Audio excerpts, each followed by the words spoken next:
Your work is going to fill a large part of your life, and the only way to be truly satisfied is to do what you believe is great work. And the only way to do great work is to love what you do. If you haven't found it yet, keep looking and don't settle. Well, that 2005 speech by Steve Jobs at Stanford's graduation ceremony was well known here in the Valley, but since his death, it has gone viral and its impact is worldwide. Literally.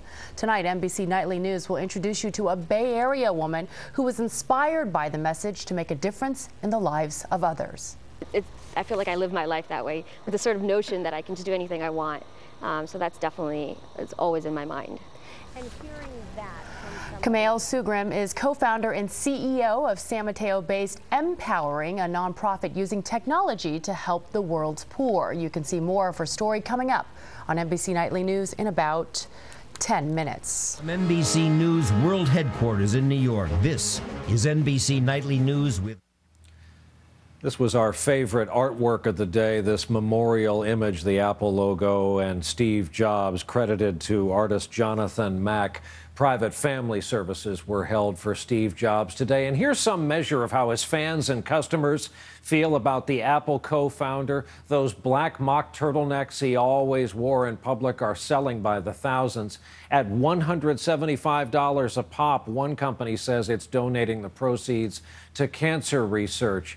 And there's his human legacy, like the story we found of a young woman who was in the Stanford graduating class that Jobs spoke to in '05, and what she chose to do with her life since then. Her story tonight from NBC's Kristen Dahlgren. Your time is limited, so don't waste it living someone else's life. Don't let the noise of others' opinions drown out your own inner voice. And most important, have the courage to follow your heart and intuition. Kamel Sugrim remembers the moment she first heard Steve Jobs. She was graduating with an MBA from Stanford, headed down a path to the corporate world. But Jobs' advice kept coming back. And the only way to do great work is to love what you do.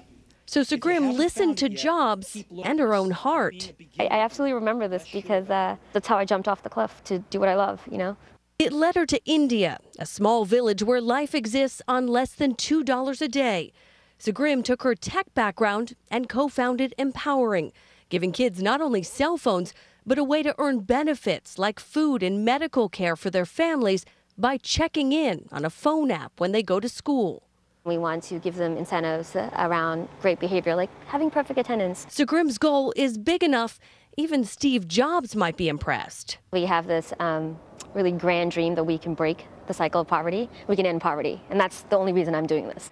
Almost 5,000 graduates heard Steve Jobs speak here that day. And so the words of one man soon spread well beyond this stadium in ways even the great visionary could never have imagined. All the way to the next generation. They are the people that are going to change the world. I'm not going to change the world the way they are, and they are amazing.